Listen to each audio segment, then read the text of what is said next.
There's something about the topic of mindfulness itself that feels really intimately personal to me and also makes it uh,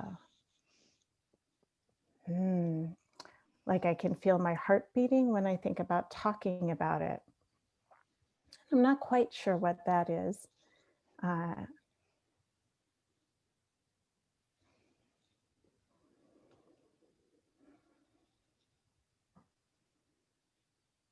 so I'll start with a story. Several weeks ago, I had an occasion to be out in Edgewood Park. And I don't get to go there that often. I don't live near Edgewood Park, and I don't go to the farmers market over there. So I'm not there very often. And it was a bit of a really breezy day.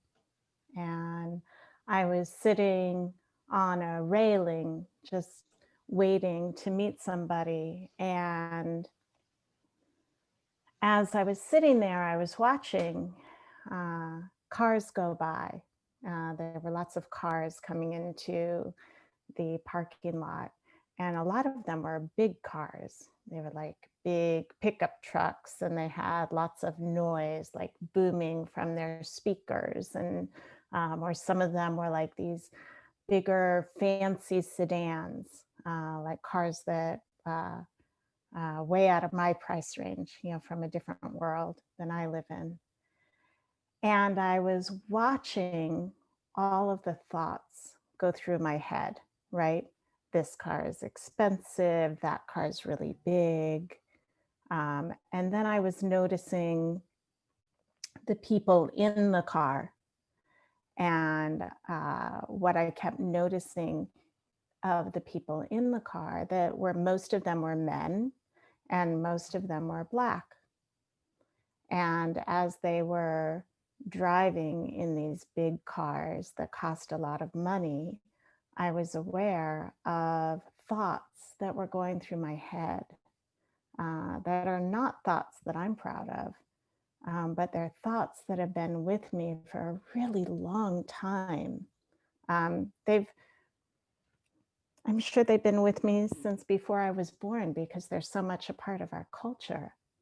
But I remember this one particular conversation with my dad when he was expressing some of the shame that he had around certain thoughts. And he had said to me, every time I see someone of color going into a car, a really nice car, I always think to myself, how is that? How did that happen? And in this moment of being in Edgewood Park, right? I'm, oh, it must be 40 years since my dad and I had that conversation. And yet I'm having those same thoughts. They're there. And I'm watching them happen. And I'm feeling the shame at their arising and a bit of the shock that the thoughts are still there. And then the awareness that these thoughts are not only ones that have been passed down to me, but they are ones that have been passed down to my dad from society, and it's just part of this larger construct. And I'm aware of how tightly in that moment I'm holding my body. And then the moment passes. And as I had an occasion a little bit later to kind of pass this group of cars and the men talking, and some were in their cars talking, and some were outside of their cars talking, but they were all like a gaggle of people congregating. And so then again, I could watch my thoughts and um, and feel feel the unpleasantness of the arising of those thoughts, and at the same time feel that they weren't my thoughts. They were thoughts that were just happening, that there was some distance there. And then some sadness at the same time at the stickiness of them.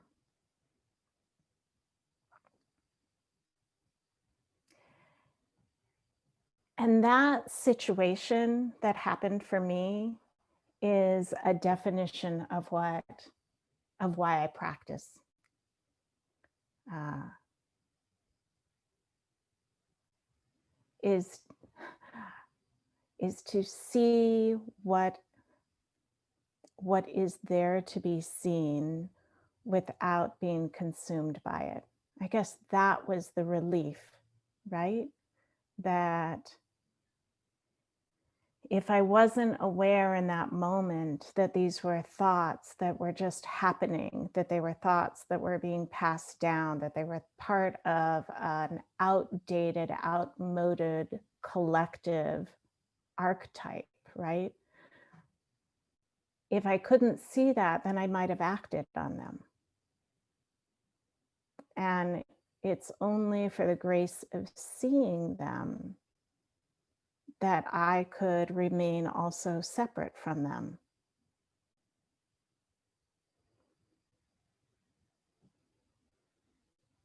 And so I go back. That's why when I read that poem this morning, and that part that I read to you all earlier about this forgiveness and loving happening really at the same time.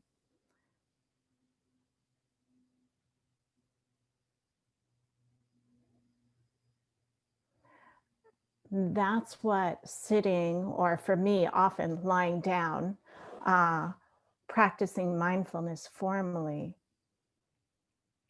creates this container so the rest of that can happen. I sort of feel like, not sort of, I feel like my experience is that everything that happens on the cushion is practice for the real world.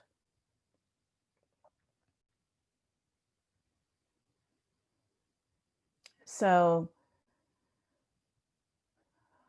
when I'm lying in the middle of the night, Lee and I often joke about how much we meditate in the middle of the night. And maybe some of you out there are also middle of the night meditators. Uh, but often when I'm lying down in that middle of the night practice,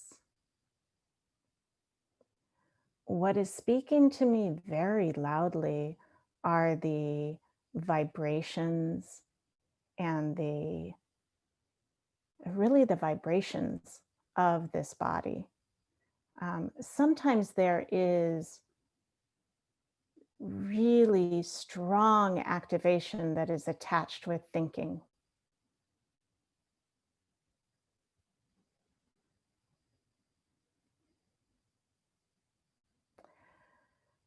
And when I think about wise mindfulness, what it allows for is the seeing of all of that. That I can see or I can feel the vibrations arising in the body, and I can feel sometimes the unpleasantness of the noise that is in my head.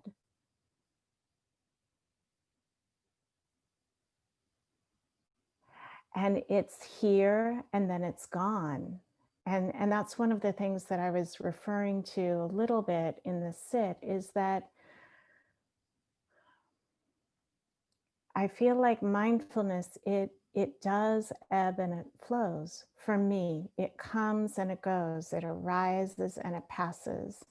And so even in the sit this morning, there was one point, I think, where I was with this strong vibration that was in my forehead. And I was only with it for a moment.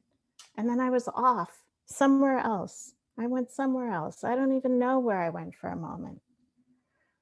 But then I was back again. And when I first started meditating, and would listen to instructions, I thought that the point was for me to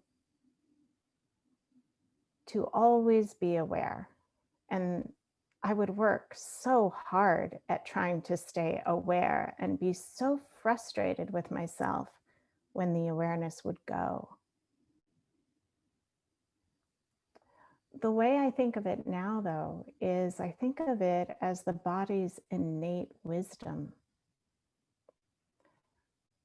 There was a time several years ago when one of my teachers said, if your awareness is on something and it floats away, don't wrench it back, which is exactly what I used to do. I would like have my attention on something, it would go away, and I'd be like, oh, you got to come back, come on back.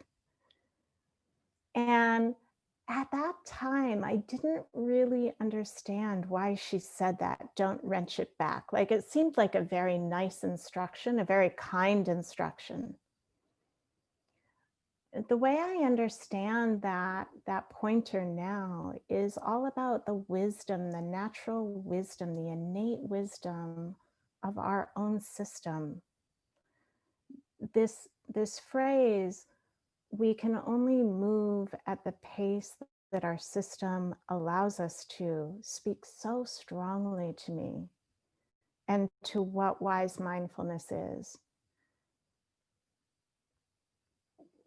Someone was saying to me yesterday how she was frustrated that she could see something right here. It was right there, and she could touch it for a moment. She'd be like, I see you. And then she was gone. And then she could come back later, but she kept wanting to be able to be with that more. And my take on it was, that's actually the wisdom of her own system, like learning to how to be with something that's very hot. So if whatever this is really hard to be with, well, why would we scrunch our system or twist our system to stay there longer than it can tolerate? Instead, if we can touch into it and then allow the movement away, and then when it's ready, trusting in the wisdom of this system to then come back and touch it again, well, maybe that touching goes from 1 second to 2 seconds. And maybe after 20 or 30 or 40 or 100 times of doing that, it goes up to 10 seconds or 30 seconds. And over time, it's like the body learns that we can be with something where initially we couldn't. And I think that natural, if we allow ourselves, and I'll speak candidly, I'm coming from a place of like, I'm a person who tries to push things to happen. So this is my conditioning, right? Of unlearning that conditioning. But if we allow this natural ebb and flow of touching in, allowing it to move away, and then as it's ready, touching back again, I think that's so supportive of the unwinding of our system, and it allows us to see what is there.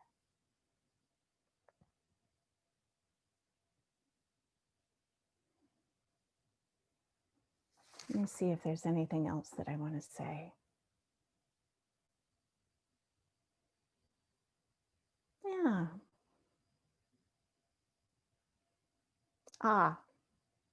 Okay. One last thing I'll give you. This connection to the earth. I know I talk about it a lot.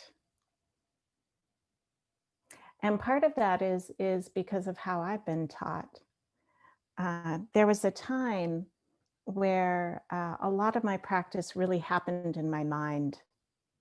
And I went away on retreat, and my daughter was in a car accident, and I